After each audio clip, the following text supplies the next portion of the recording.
Bismillahirrahmanirrahim. Assalamualaikum warahmatullahi wabarakatuh. Ma'asyiral muslimat yang dimuliakan Allah Subhanahu wa taala. Allah Subhanahu wa taala berfirman, kullu nafsin dha'iqatul maut. Setiap jiwa itu pasti mengalami kematian. Siapapun manusianya, bahkan para nabi sekalipun disentuh dengan kematian. Walaupun ada diperselisihkan seperti Nabi Ilyas, apakah dia masih hidup, kemudian Nabi Khidir, apakah dia masih hidup, tapi pendapat yang kuat wallahu a'lam bahwa mereka juga sudah meninggal, kecuali yang dikecualikan Allah, Isa ibnu Maryam. Karena memang Allah Subhanahu wa taala yang berfirman bahwa Isa itu belum meninggal. Tetapi semua manusia pasti meninggal, hatta Isa sekalipun akan meninggal. Makanya ketika para ulama membahas kenapa Nabi Adam alaihi salatu wassalam diturunkan dari sorga ke bumi, supaya mengalami kematian. Sebab kalau Adam tetap di sorga, Adam tidak akan mengalami kematian, karena sorga itu darul khulud, tempat memang dikekalkan di situ. Makanya Adam supaya disentuh dari kematian, hikmahnya adalah diturunkan dia dari sorga ke bumi. Makanya Adam pun disentuh dengan kematian, dan seluruh anak turunannya juga disentuh dengan kematian. Apalagi kematian itu kan sesuatu yang sudah ditakdirkan. Setiap manusia itu sudah ada takdirnya. Dan semakin jauh periode Adam sampai ke umat Rasul kita Muhammad sallallahu alaihi wasallam, maka usia manusia juga semakin pendek. Terlebih Nabi sallallahu alaihi wasallam membatasi dengan kalimat a'maru ummati bainas sittina wasab'in. Usia umatku itu berkisar antara 60 sampai 70 tahun saja. Artinya sedikit sekali yang melewati 70 tahun. Rata-rata manusia itu 70 tahun ke bawah pasti sudah meninggal. Makanya hati-hati nih kalau sudah 50, 60 ya, siap-siap aja ya. Karena Rasul membatasi masalahnya. Kalaupun lewat, maka patut disyukuri. Karena Nabi SAW mengatakan sebaik-baik manusia itu yang panjang umurnya dan baik amalannya. Maka kalau dilewatkan 70 tahun berarti harus dijaga amalannya. Bicara tentang kematian, kita tahu bahwa di antara arkanul kiamah, rukun-rukun kiamat itu atau rukun-rukun hari akhir itu, salah satunya adalah al-maut, kematian. Makanya Nabi SAW mengatakan, idza mata ahadukum qamat qiyamatuh.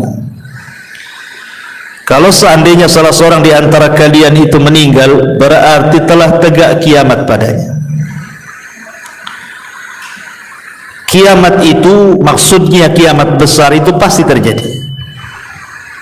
sebagaimana kematian juga pasti berlaku. Tetapi dari dua perkara ini yang jelas-jelas adalah kematian. Yang pasti itu pasti adalah kematian. Sebab kiamat besar itu belum pasti kapan terjadinya. Karena Nabi SAW sendiri ketika ditanya oleh malaikat Jibril kapan kiamat, Rasul tidak jawab kan. Rasul hanya mengatakan mal mas'ulu anha bi'a'lama minas sa'il. Orang yang ditanya tidak lebih paham daripada orang yang bertanya. Maknanya Rasul dan Jibril sama-sama tidak tahu kapan kiamat. Tapi kalau kematian itu sudah kepastian. Kenapa? Karena Rasul sudah membatasi umur antara 60 sampai 70 tahun, sedikit yang melewati itu, kata Nabi.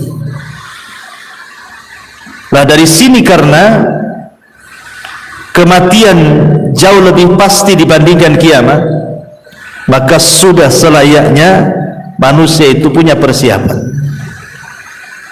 Apa persiapannya? Tentu tidak lain dan bukan taqwallahi azza wa jalla, bertakwa kepada Allah subhanahu wa ta'ala. Ma'asyiral muslimat yang dimuliakan Allah subhanahu wa ta'ala, ada hadis yang panjang sekali. Hadis ini dari Bara bin Azib radhiyallahu anhu. Jadi suatu ketika Nabi SAW itu bersama para sahabat sedang hendak menguburkan salah satu jenazah. Tetapi ketika itu yang menggali lubang belum selesai menggali lahat, sehingga Rasul saat-saat menanti penggalian lahat itu, Rasul mengumpulkan para sahabatnya kemudian berceramah seputar dicabutnya ruh mukmin dan kafir. Lah Nabi SAW kemudian menjelaskan, adapun ruhnya seorang mukmin, kata Nabi SAW, maka akan dicabut dimulai dari jari jemari kaki dan juga tangan. Jadi ruh itu tercabut dari jari jemari dulu, kemudian naik ke atas sampai kemudian di tenggorokan. Lah apabila ruh itu sudah berkumpul di tenggorokan, maknanya ruh tidak mungkin dikembalikan. Kalau ruh sudah sampai di tenggorokan, ruh tidak mungkin dikembalikan lagi ke badannya. Inilah isyarat firman Allah subhanahu wa ta'ala, hatta idza balagatit taraqi wa qila man ra.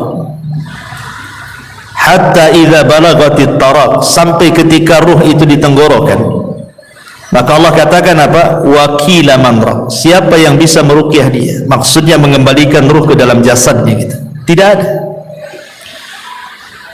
Dari sini Rasul mengatakan bahwa tobat seorang hamba tertutup dan tidak ada guna apabila ruh sudah sampai di tenggorokan. Kata Nabi SAW, innallaha yakbalu taubata abdin ma lam yugharghir. Allah itu masih menerima tobatnya seorang hamba sebelum ruh berada di tenggorokan. Kenapa demikian? Karena tadi ruh tidak bisa dikembalikan.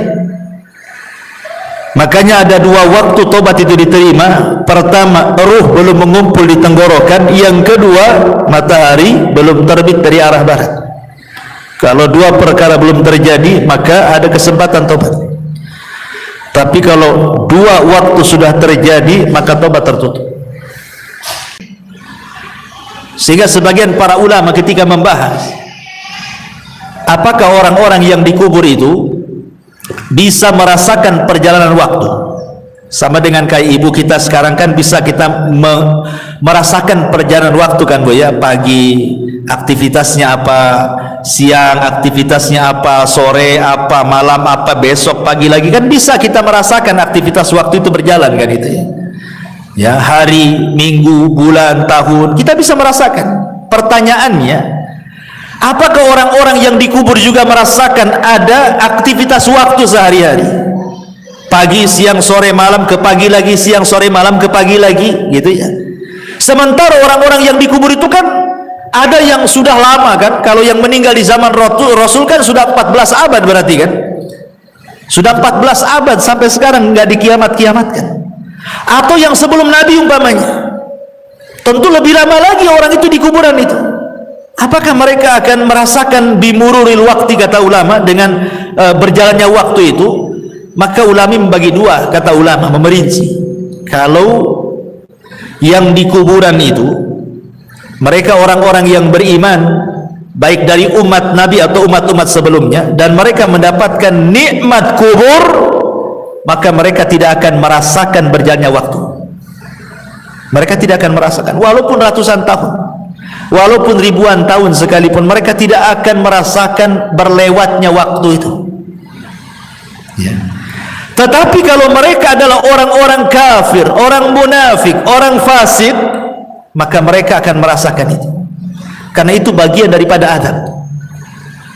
Ya. Jadi sekali lagi, kalau orang-orang yang beriman yang mendapatkan nikmat kubur tidak akan terasa di kuburan itu, walaupun ratusan ribuan tahun. Mana dalilnya? Dalilnya adalah peristiwa Ashabul Kahfi yang ditidurkan, atau kisah Nabi Uzair yang ditidurkan 1 abad kan, kemudian dibangunkan, kemudian ditanya, kam labista, berapa lama kau tidur itu? Dia mengatakan apa? Labistu yauman au ba'dha yaum, perasaan aku baru tidur separuh atau 1 hari katanya. Padahal sudah 1 abad dia tidur kan, berarti kan dia tidak merasakan tuh tidurnya, dia tidak merasakan kan, padahal dia sudah 1 abad, sudah 100 tahun tidur, dibilangnya baru setengah hari katanya. Begitulah orang yang di kuburan, kalau mendapatkan nikmat itu tidak terasa, seolah-olah waktu berjalan dengan cepat. Tetapi kalau orang terkena azab, itu rasanya penat, lama waktunya menunggu. Ya samalah, bukan? Kita menanti orang jenuh gitu kan, lama kali kan, rasa mau balik saja, nggak datang-datang, ditengok tak nampak lagi, ditengok tak nampak, ya dah, saya tinggal aja lah, kan ada kejenuhan tuh ya.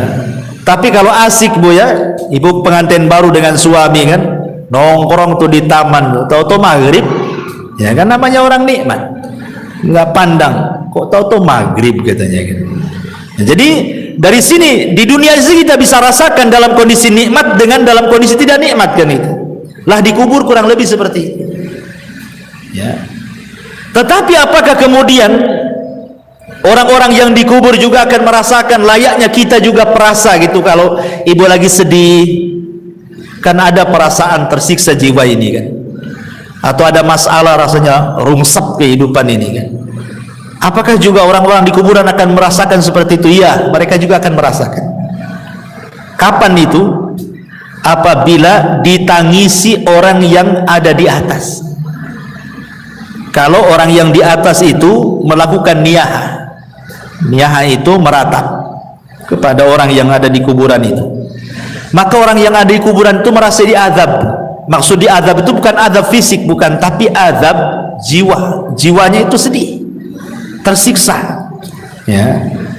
Makanya kenapa Nabi SAW melarang, tidak boleh seseorang itu melakukan niyaha kan, karena mayat itu yu'adzab, akan diazab, kata Nabi SAW, biniyahatil hayyi, karena niyahahnya, meratapnya orang yang hidup kepada orang si mayat akan diazab.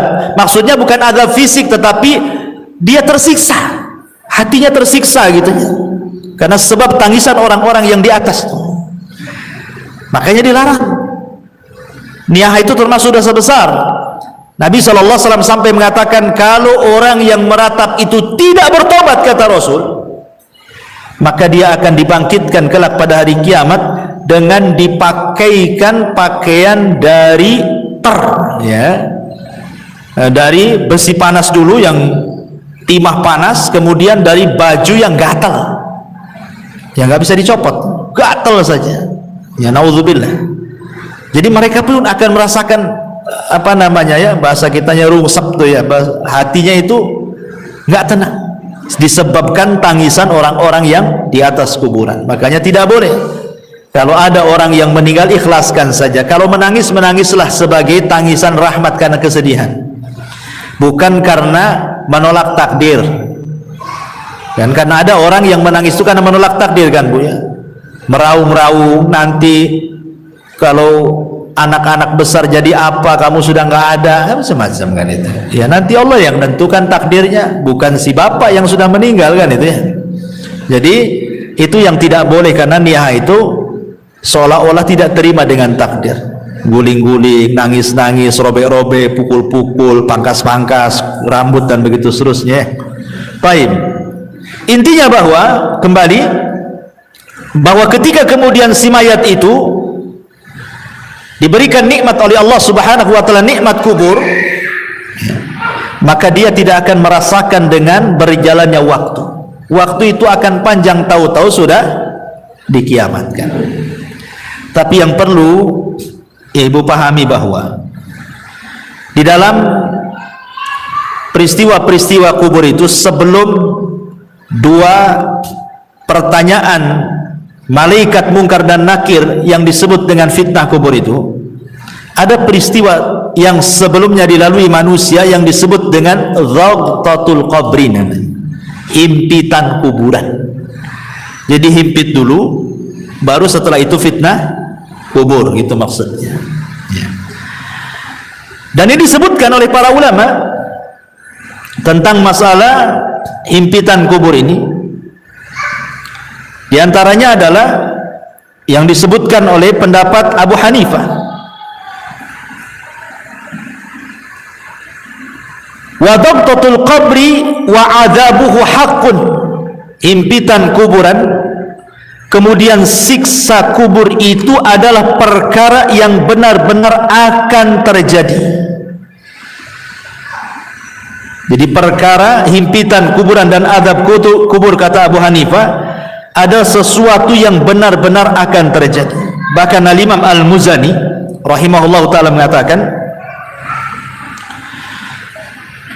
beliau mengatakan, summa hum ba'da dhabtati fil quburi musa'alun, kemudian mereka setelah dihimpit dalam kuburan, baru kemudian mereka akan ditanya.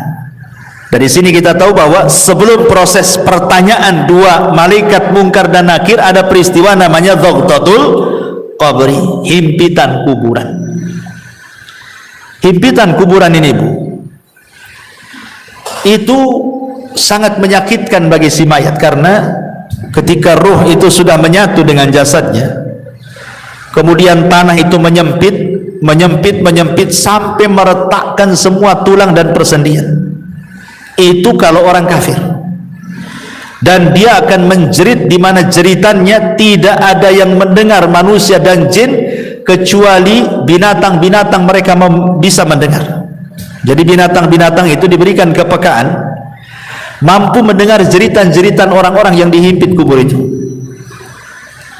Masalahnya, lalu bagaimana dengan orang-orang yang beriman? Maka ulama menjelaskan bahwa himpitan kuburan bagi orang-orang yang beriman itu tidak sebagaimana himpitan kubur bagi orang-orang kafir, munafik, ataupun orang-orang fasik. Maksudnya apa? Maksudnya himpitan orang yang beriman itu layaknya seorang ibu sedang memeluk anaknya. Jadi kalau ada anak bayi ibu peluk gitu ya, seperti itulah seorang mukmin ketika dihimpit oleh kuburan. Jadi tanah itu seolah-olah ibu bagi kita, dan kita anak dari tanah itu. Jadi tanah itu menghimpit kita itu seperti seolah-olah ibu memeluk seorang bayi. Kenapa demikian? Sebab kalau seandainya himpitan itu meretakkan gitu ya, menyakitkan persendian, meretakkan tulang-tulang, tentu akan bercanggah dengan hadis-hadis. Seperti umpamanya Nabi SAW ketika didatangkan seorang bayi kemudian dikubur, kata Nabi SAW, kalau ada orang yang selamat dari himpitan kubur, tentu bayi ini kan selamat. Bayi ini salahnya apa? Kok dihimpit? Kan belum berbuat dosa kan? Berarti himpitan bayi ini tidak akan mempengaruhi kepada bayi. Atau ketika Nabi SAW menceritakan tentang Sa'd bin Mu'adz, seorang pemimpin Aus, yang ketika meninggal itu kan bergegar arasnya, 70.000 malaikat turun mengantarkan jenazahnya. Kemudian Nabi SAW mengatakan, kalau ada orang yang selamat dari himpitan kubur, inilah orangnya, katanya. Maksudnya Sa'd bin Mu'adz. Tapi dia pun tak selamat. Berarti menunjukkan bahwa bukan himpitan kubur kepada Sa'd bin Mu'adz atau kepada bayi tidak akan sama dengan himpitan kepada orang-orang kafir. Ya, makanya ulama memberikan catatan, himpitan kuburan kepada orang-orang yang beriman layaknya seorang ibu memeluk bayinya dengan lembut. Jadi bukan sebuah siksaan gitu maksudnya, tetapi justru sebuah kabar gembira. Baru setelah himpitan baru namanya fitnah kubur, pertanyaan tadi ya. Baru setelah itu tergolong manusia kepada dua kelompok, bisa masuk pada nikmat kubur, bisa masuk kepada azab kubur. Ya. Baik, ma'asyiral muslimat yang dimuliakan Allah Subhanahu wa taala. Ini satu sisi ya. Maksudnya kalau ruhnya itu orang yang beriman. Sekarang kalau ruhnya orang kafir munafik, tentu sebaliknya. Sebaliknya daripada ruhnya orang-orang yang beriman. Ya. Di antaranya ada Nabi SAW mengatakan kalau ruhnya orang kafir ketika dicabut, Bu, itu Nabi SAW mempermisalkan seperti safun. Safun itu macam pisau yang bengkok seperti ini. Ini safun, di pisau bengkok macam serulit gitu ya. Kemudian didatangkan kambing wol yang belum dicukur. Taulah ibu kan kambing Australia yang banyak gimbal-gimbal tuh rambutnya. Ya, kemudian pisau ini dibenamkan di kambing wol tadi. Kemudian setelah itu disiram. Secara otomatis maka bulu-bulu kambing yang disiram itu kan akan nempel di pisau. Setelah nempel di pisau, kemudian ibu cabut paksa pisau itu dengan sangat keras gitu ya. Apa yang terjadi? Pasti akan merontokkan bulu-bulunya. Kata Nabi SAW, seperti itulah ruhnya orang kafir, munafik, fasik dicabut oleh malaikat maut. Jadi akan merontokkan persendiannya.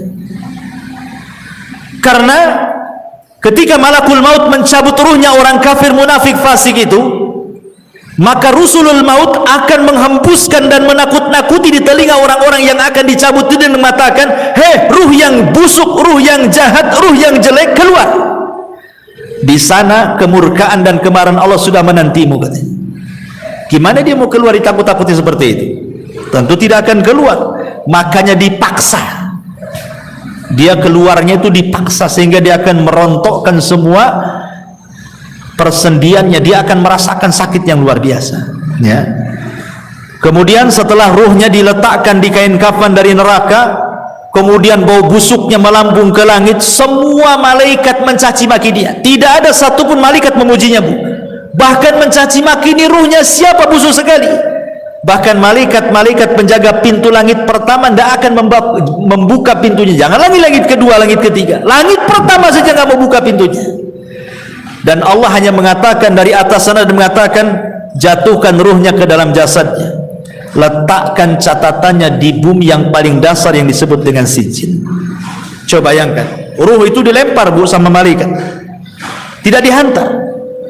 Sehingga ketika ruh itu menyatu dengan jasadnya itu ibarat ibu jatuh dari ketinggian tuh, kebuk gitu ya. Gimana rasanya? Seperti itulah rasanya. Sehingga rasanya tulang ini patah semua. Karena yang merasakan sakit itu bukan jasad, Bu, ruh. Kalau ruh dicabut, Bu, walaupun ibu dicabik-cabik jasadnya, dipotong-potong, dimutilasi, dicongkel matanya, dipotong telinganya, dicabut jarinya, nggak akan merasakan sakit kalau ruhnya dicabut. Tapi kalau ruhnya dikembalikan, itulah sakit yang dialami itu, bagaikan dia jatuh dari ketinggian, itu yang dia rasakan ya. Sudah itu pula kemudian tiba-tiba dihimpit kuburan gitu, retak semuanya kan. Sudah jatuh dari ketinggian, dihimpit dengan kuburan, makin retak semuanya lah. Sedang dia merasakan sakit, tiba-tiba dibentak pula malaikat Munkar dan Nakir. Kayak apa tuh coba? Siapa Rabbu? Siapa Nabimu? Ya. Siapa agamamu? Ya, nggak bisa jawab lah dia. Dia aja masih merasakan sakit yang luar biasa. Ya.